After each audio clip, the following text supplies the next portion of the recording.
All right, so everybody got that corner sheet of paper, right? Make sure you guys have it. Fill it out at the end of the debate to see if your political opinions were swayed by this debate. All right. Now that we've gotten that out of the way, let's introduce our debaters. First off, we have Henry Clark.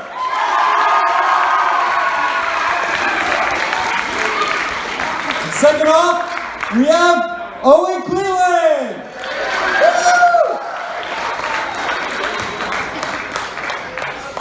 All right, so today we'll be questioning our participants on the morality and legality of abortion.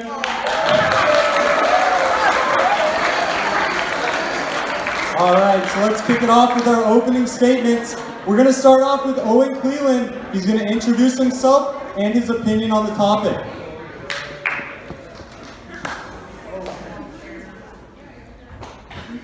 Is it working? All right, excellent.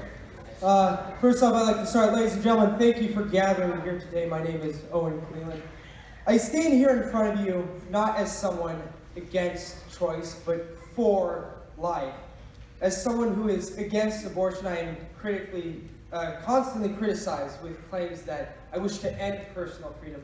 But I guarantee you, I do not wish to end personal freedom, but to extend it to all, to give all a fair chance at life, despite someone else's shortcomings or mistakes. We live in a society where creation and birth is no longer special, it's no longer important, but a byproduct of love, a side effect of intimate action.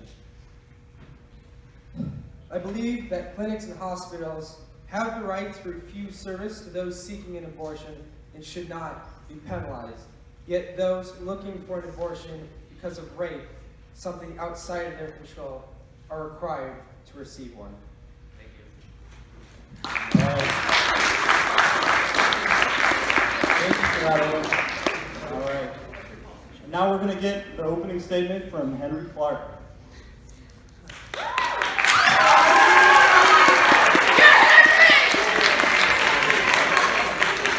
Thank you, everybody. Thank you for coming here. My name is Henry. I'm a senior here at Alhambra High School, and I'd like to thank you so much for gathering here to learn a bit more about abortion or confirm some things that you thought about to begin with. We are gathered here today to discuss a very divisive issue in this country, and an issue I'm sure you have seen in the news or heard discussed by teachers, your parents, or even your friends in recent years, and that's abortion. Keep in mind this debate should not use religion as any form of argument against abortion, because it is a belief, and beliefs do not use evidence to prove their arguments or confirm any of their stories, so any points against abortion that use religion as their proof should not be accepted. That being said, points made for abortion that implement religion should be accepted, because much of the legislation made against abortion in this country has been passed by religious followers, and many have been hypocrites of their own children-loving philosophies. I'm not going to save my best evidence for last in this debate. I'm going to say it right now. Many have debated when the offspring of our species is technically alive, and the earliest I've seen in debates is when the sperm connects with the egg's outer shell, meaning there is DNA shared between the two, and the combination is technically alive. Yet during this process, about 200 sperm at a time can connect to this egg, and only one enters the egg to fertilize it. That means the other 199 are left to die, and if that's the case, then every time we even try to produce a pregnancy, we are preventing our own kind from existing, or to other people, killing them. Owen told me before this debate that the main question of this debate, at least to him, was whether or not preventing organisms from coming into existence is wrong. That seems to be all right for everyone then, because every day, just because we want to have a baby, we are technically throwing away the lives of countless other alive individuals. Our own birthing process sacrifices them. So I wonder how we can question the morality of abortion when we're constantly killing our own automatically. Therefore, I argue that abortion is a natural process that is in no way unlawful before the fetus has a heartbeat, before it can even breathe, and before it can even think. Elaborate more on why you think abortion is moral or immoral, and is there anything you think should be changed about the laws regarding it, and what is the change?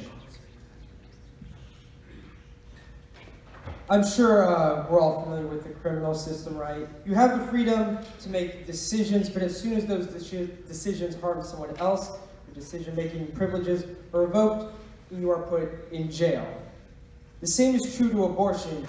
You have the freedom and ability to date, to love, and to marry whomever you choose.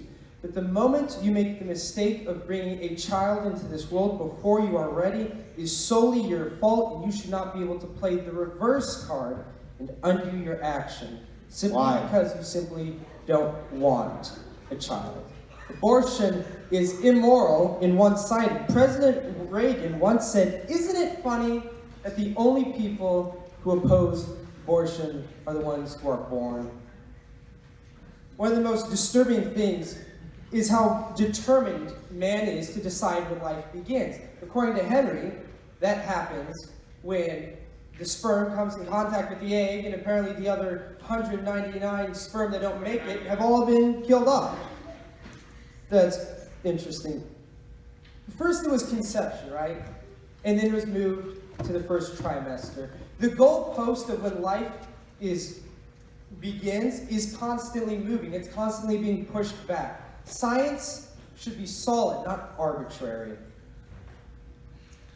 When man determining when life begins is like giving someone rights. And the rights man give, he can also take away. And in some cases, that's totally acceptable. But we know that there are some rights that are inalienable. Life, liberty, and the pursuit of happiness. Ladies and gentlemen, it is not a mistake that the first word of our inalienable rights, the rights that cannot be taken away by anyone, is life. To kill an unborn child is absolutely terrible, regardless of one's beliefs, religious or not religious. And it's only getting worse. New York passed the Reproductive Health Act on January 22nd, 2019. This act took down many, if not all, restrictions on abortion in this state. To quote it, Article 25A of the Reproductive Health Act, Section 2599-AA, subsection 6, amends subsection 125 of the penal law, saying that abortion past 24 weeks is no longer considered homicide. Criminal charges will not be pressed for injuring the fetus. Looks like we can now do scientific experimentation on them. According to the people of New York, a child is not alive until the exact moment it leaves the mother's womb, regardless if its heart is beating, its eyes seeing, and its brain processing information. We cannot allow a criminal who committed a heinous crime be executed for fear that the executor will not be able to sleep at night. Yet thousands and thousands of doctors and clinics who provide hundreds of thousands of abortions are doing fine and are open for business. In fact, a doctor in Illinois who passed away on September 3rd was found to be in possession of over 2,200 preserved fetuses on his private property and participated in over 30,000 abortions. Are you kidding me? That is disgusting. How can we let this happen? Well, there's a way to change this.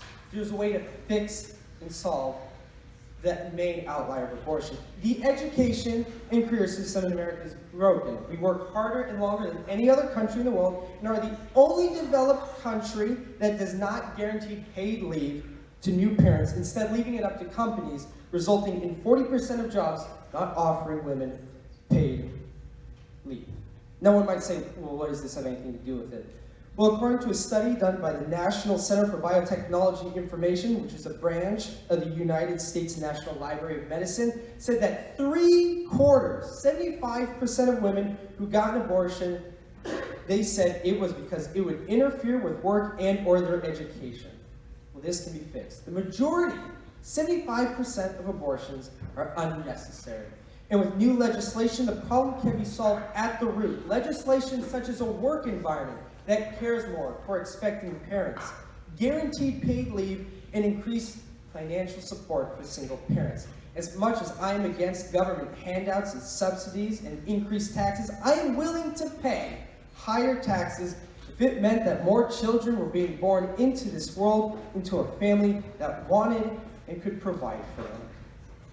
Society as a whole is becoming more and more corrupt. Politicians, celebrity scandals, corporation cover-ups, international scams, psychological and cyber warfare, drug cartels, and greed.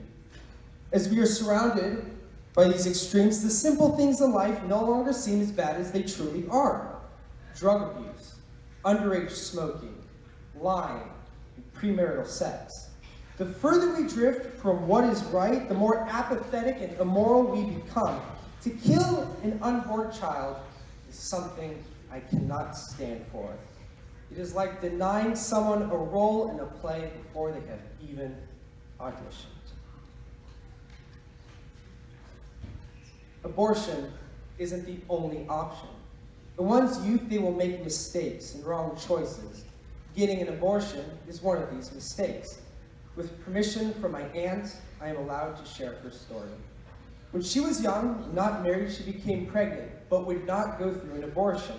She carried this child for 9 months, and it was exceedingly difficult. This was her cross to bear. When he was born, my aunt became attached to him, of course, and it was very hard for her to give him up for adoption.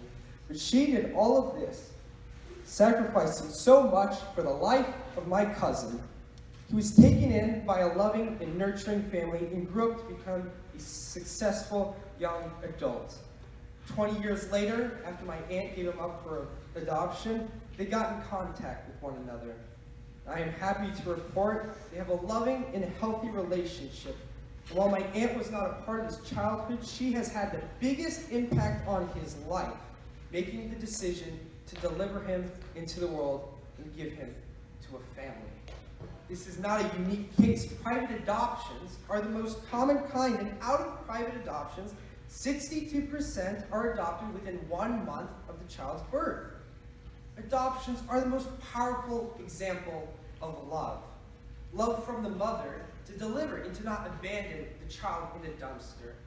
Giving them a future in a loving family, the adopters, willing to make sacrifices to bring them in and take care of them and love them as if they were their own child. This is the love we must show to all, living and unborn. We must give them a chance and show compassion.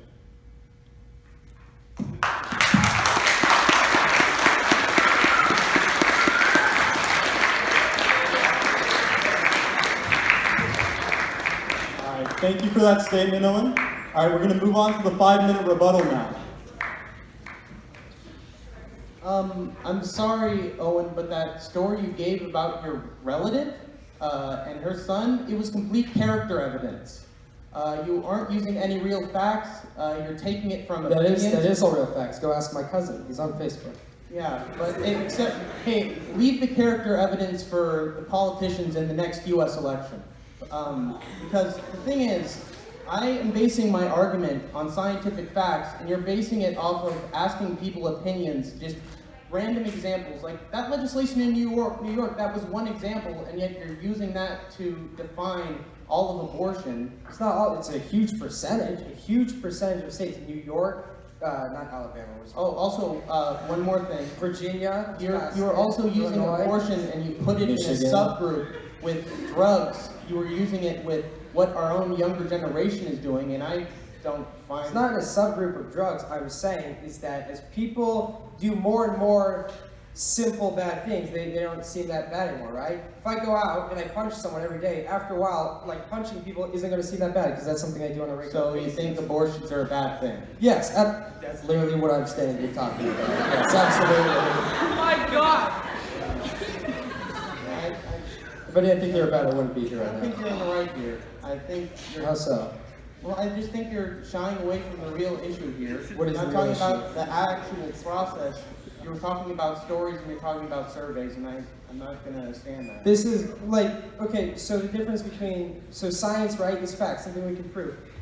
A survey is something we can prove. People have gone out. Institutions of our government have gone out and asked people and have collected data from businesses, and those are facts. That's something that's undeniable. It's basically science. Just because it's not chemistry or physics doesn't mean it's not 100% true and foundational. Well, I'm going off of logos here for my arguments, and it seems that you've just been going off of ethos and pathos in that speech of yours. Okay, so hold on. So you're saying logos, right? Logic. Apparently, according to you, the act of sexual reproduction doesn't, while it creates one, it also kills hundreds of people, and you used apparently the word extinction a couple times, if I do recall, in the fact that sexual reproduction is almost extinction of our species because No, I those didn't say other that. sperm. I didn't say that. No. I was talking about religious people who were going against sexual reproduction. Religious people are for sexual reproduction. How else would we Well, populate? they Adam and they didn't Eve. used to before, Adam, we all believe in Adam and Eve. What was the They were first thing they against did? They had sex. and now they're not. Because they're dead. What I'm saying, what I'm telling you is that you say that I'm not using facts and I'm using more emotion, but and you said that you're using more logic than me, but the logic you're using is flawed because you're saying that the other 200 sperm that aren't getting to the egg are people that are dying, and apparently that's abortion. Well, no, I'm saying that's the birthing process. You said When the abortion. semen- You said abortion is natural. When the sperm- Abortion is someone going out No, and I being said like, the "Hey, kill regular- this baby inside of me." Sperm dying isn't someone's willing choice. Alright, so you guys reached the 5-minute limit. Alright, so we're gonna pass the mic over. We're gonna pass the mic over to Henry so he can give his main statement. So the question stated earlier. Would you like me to repeat the question, Henry? Yeah, sure. Alright. So could you elaborate more on why you think abortion is moral or immoral? Is there anything you think should be changed about laws regarding it? And what is the change? I think that abortion is moral because during the birthing process, technically alive individuals, as I was saying before, those sperm that technically have the DNA of both the mother and the father are stripped away, and that's the basis when it comes to an organism being alive. So if you technically allow those organisms to be alive, which they are, according to science, then children are already dying thanks to our own natural birthing process, and so I don't see why abortion is considered such a big deal, since it's the exact same. And I'm not saying that abortions after a heartbeat aren't wrong. I think they are wrong, but I think before, and I'm actually going to get into my next speech, but I think abortions before a heartbeat aren't wrong at all. And in fact, I think that abortions should be spread to every state in this country, and that's probably going to happen under Medicare for All if it's passed. You're going to be allowed to have whatever you want for a lower price, and that includes abortion, and I hope that abortion spreads the entire country because I think that it's morally right. And I think these attempts to try to take away abortion from women's bodies is actually morally wrong, and it's restrictive, and it's not what this country is about.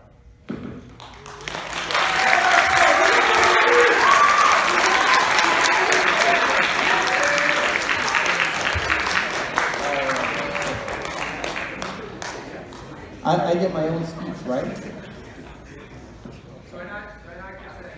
This is my speech. So Owen gave his speech, and then I gave my rebuttal. Now it's my turn, right? Yeah, now it's a rebuttal. Just making sure. Rebuttal. I'll wait until you get in your seat.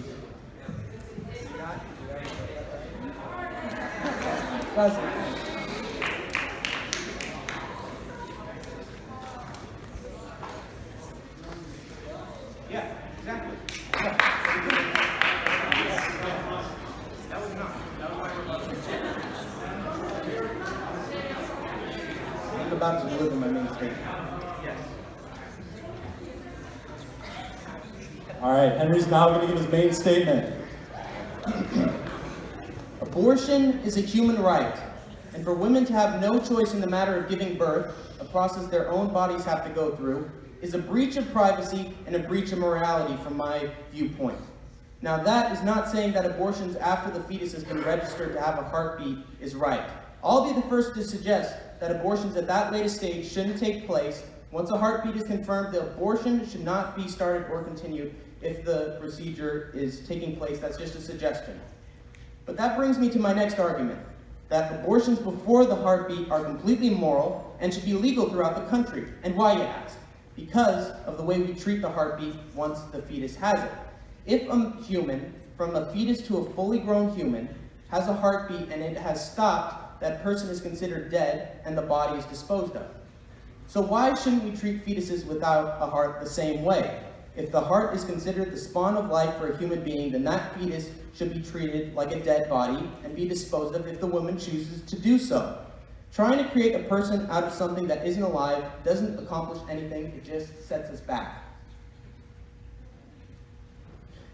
Yeah, that's the narrative a fairly large amount of people in this country believe about fetuses, or at least that's what they want others to believe. You see, movements against the notion of abortion don't have a very good track record when it comes to morality, as they have often been prone to violence, with several cases of assault, kidnapping, anthrax threats, arson, bombings, and murder, all for the sake of their pro-life philosophy. And after all that mayhem and the chaos, you'd think they would take good care of these babies once they're out of their mother's wombs, right? Unfortunately, you'd be mistaken, because the anti-abortion crowd has often been quick to cast aside the born offspring they so rampantly protected, allowing them to suffer in foster homes or send them off to the military to die for their country. And why is this? Why are those who choose to chastise abortion so unwilling to protect lives they already know exist? The fact of the matter is that religion has more often than not convinced the majority of its followers of the anti-abortion movement to do so, because every chance at life must be upheld, or else it would be sentencing children to death, which is again disproven by the rules and guidelines of abortion, as well as my previously stated example of our own bodies killing sperm that has human chromosomes naturally. Now this might offend a few of you in the audience, and for some of those few, it might even make you disregard all the information I have presented to you today. But I've never been one to follow religion. I consider myself an atheist. And as an atheist, I find that many of the teachings that religions present have the right goals in mind as a way of life, but they are also based off of stories that have neither been confirmed nor denied, and that can have dire consequences when religious leaders use these stories as ways for their opinions to be interpreted as facts. And if the issue of discussion falls on abortion for these leaders, many of them, including those of Owen's religion, will attempt to sway the American public in the direction of conceiving abortion as inhumane and a violation of our proud nation's decency. And their followers continue their leaders' fights until abortion is dead and buried. But I won't allow that to happen, because abortion is a harmless, morally just practice that cannot be banned by faiths that can't prove themselves as harmless or morally just. Thank you.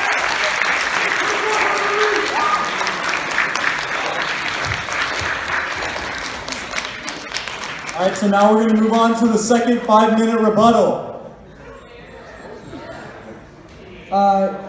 First off, okay, hold on. What church do you think I go to? What is my religion? Mormonism, right? Wrong. It's not Mormonism. It's Christianity. It's the Church of Jesus Christ of Latter-day Saints. Oh, okay. Well, they're a big part of the anti-abortion movement too. Yeah, because they're pro-life.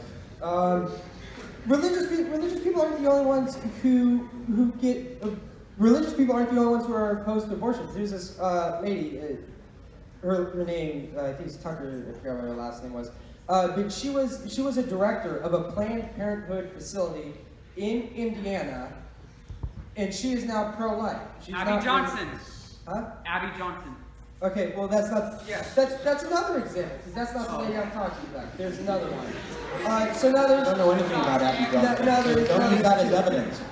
Abby Johnson is a real person that not only I know about, that gentleman does. And she was the director of the Planned Parenthood, and she is now pro-life. She is not religious. Why? Because Planned Parenthood doesn't provide abortions for, the women, like relieve the burden. It's a business. 95% of Planned Parenthood's business is abortion.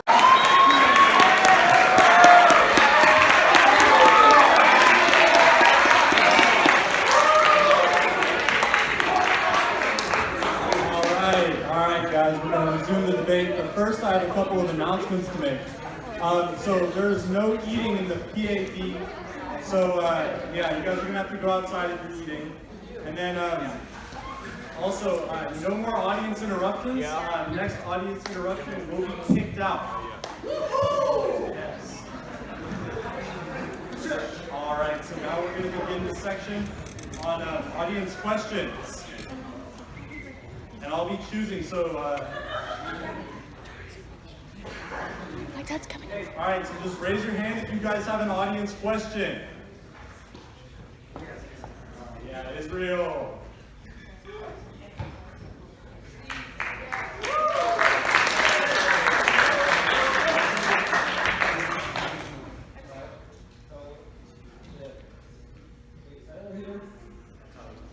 Oh, so that means I look confident in access. Right? So what's happening?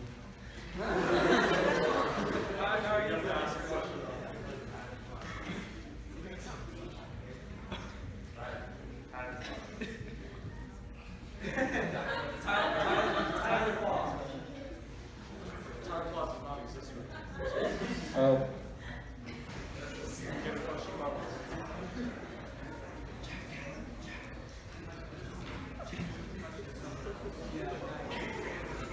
No. Thank you. All right, so does anyone else have a question about abortion? All right, your hand was up first that I saw. Why do we have men debating women's choices? This question,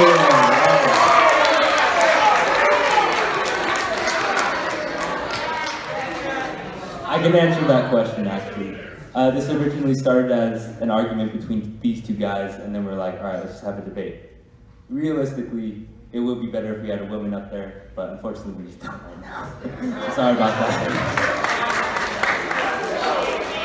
all right.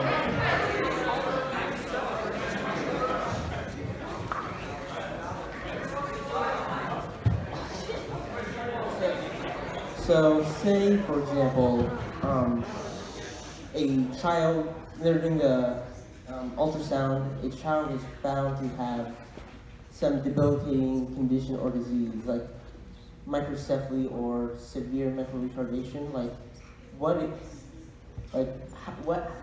does your stance change on that issue? Because For me or for him?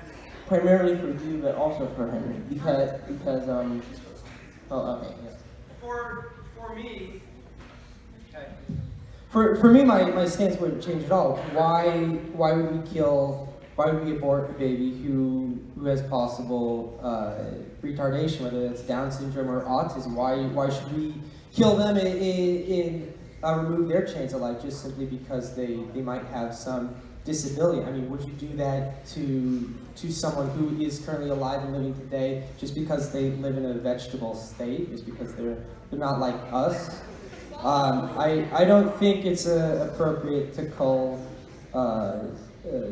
away, I guess, people that you're describing away from others.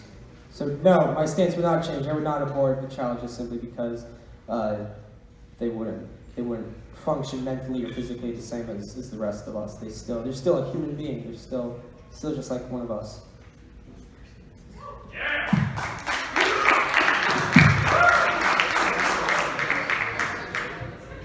All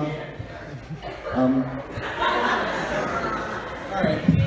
So, I gotta be honest, I actually sort of agree with Owen on this, because at that point, wouldn't the baby have a heartbeat?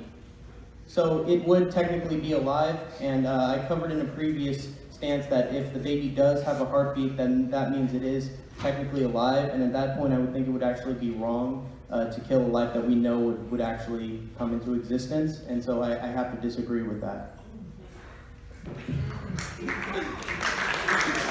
All right, thank you guys. Does anyone else have any questions? Okay, so my question is like pointed for you. I don't know your name, sorry. But like, okay, in a situation where the mother would be like, if she were to give birth, she could die. What's your stance on that? Thank you. No, that's an excellent question and a very valid point. And in writing this, I thought of that quite often. And I mean, really, I don't think that's, because either way, it's the loss of a life, right? The loss of a child or the mother. I guess in that instance, if the mother wished to have an abortion because if there's a potential she might die, but if there's a guarantee that she would die delivering this child, and she wished to have an abortion, I think in that case, that would be acceptable. That'd be okay to do that. Granted, that is, again, it's an abortion. The child still dies. It's still a terrible thing. But in that situation, it's a lose-lose. Maybe if there's some specifications that the doctors had that the doctors knew about, if there's something they could do to avoid it. I think every possible route, aside from abortion of course being the last case scenario, but yeah, in that scenario, I think it would be all right if there was no other option.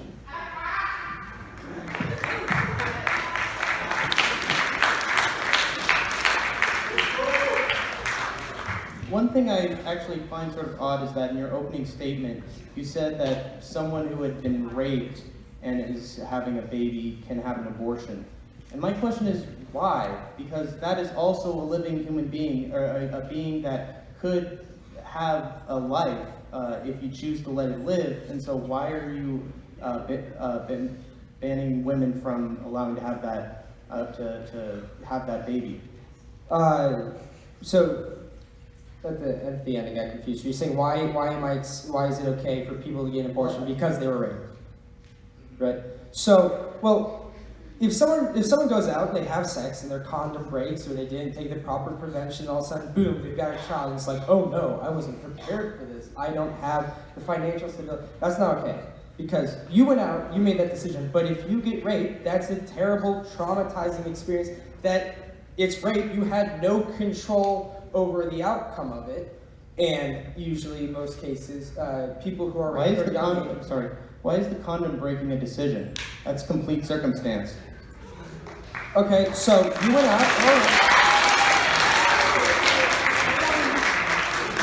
You went out. Okay, so if you're wearing a condom, you are.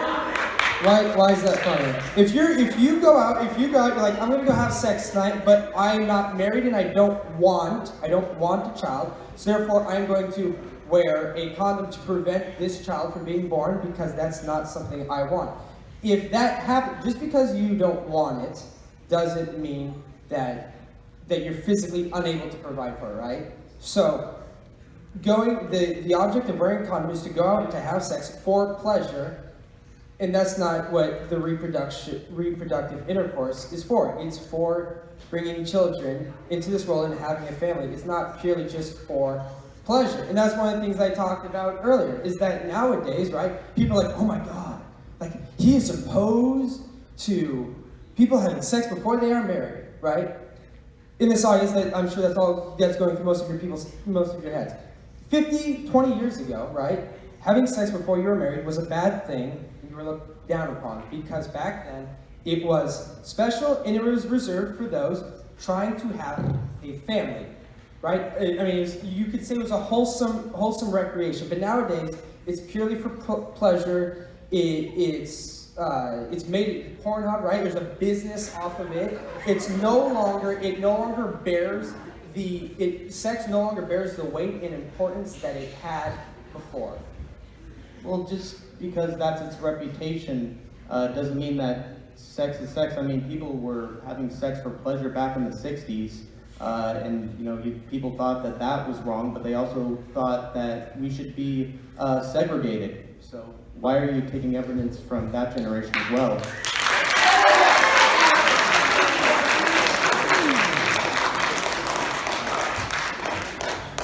So now for some reason we're talking about segregation. Okay.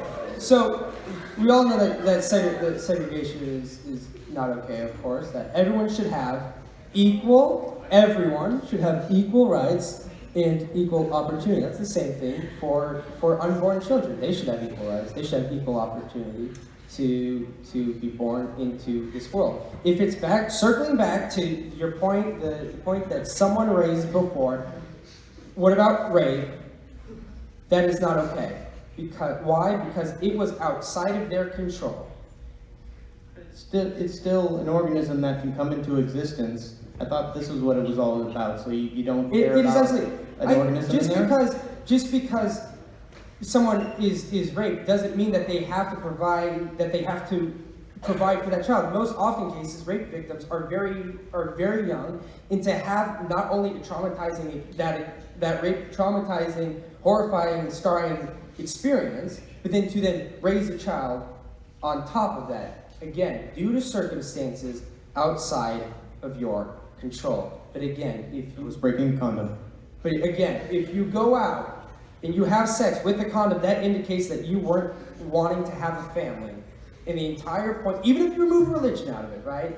Even if you go back to the basic fundamentals of life, the fundamentals of life is to survive and to have children through reproduction. That is the core reason why it exists. So using a condom indicates that you weren't going for reproduction or family, but just simply for enjoyment, which is not okay. We're gonna have to move on to closing statements now. Yeah, sorry. All right, so you guys each have 3 minutes to have a closing statement, and then we're gonna have a 3-minute rebuttal. Closing statement, you guys have 5 minutes. And there is no rebuttal for closing statement.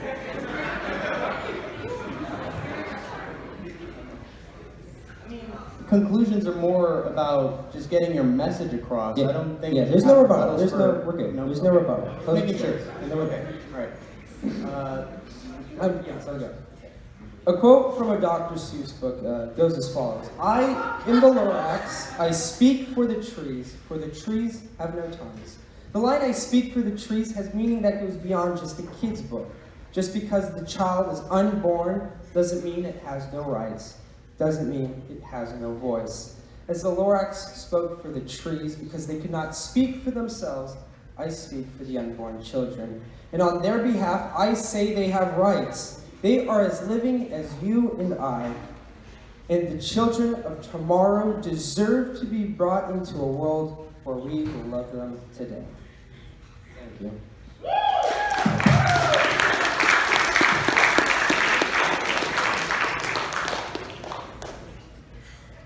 I hope that this debate was enlightening to some of you viewing this debate today, and for others it solidified something that you believed in to begin with, and that's the innocence, the morality, and the legality that abortion should have in the minds of the American public. No doubt, this was a long and challenging debate, but when the smoke clears from the battlefield, I hope that we all learn something important about the state of this issue and the state of our culture surrounding it. To conclude my thoughts on abortion, I'll leave you with this. In a sensible nation, arguments made with logic should always prevail over arguments made with image and emotion. And right now, at this very moment, those who use those aesthetic, emotional arguments to win their debates are trying to overturn Roe v. Wade, the court decision that has saved abortion time and time again from